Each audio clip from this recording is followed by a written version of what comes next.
You're watching How Leap. Let's see how to hide your WhatsApp profile picture from one specific person.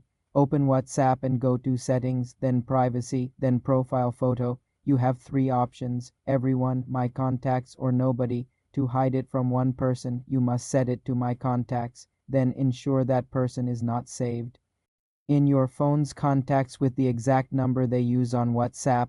If they are saved, you need to either delete their contact from your phone or block them. Blocking is the most direct method. Go to the chat with that person, tap their name, scroll down and select block. This will hide your profile photo, last seen, and status from them. If you don't want to block them, you can create a custom privacy setting using a workaround.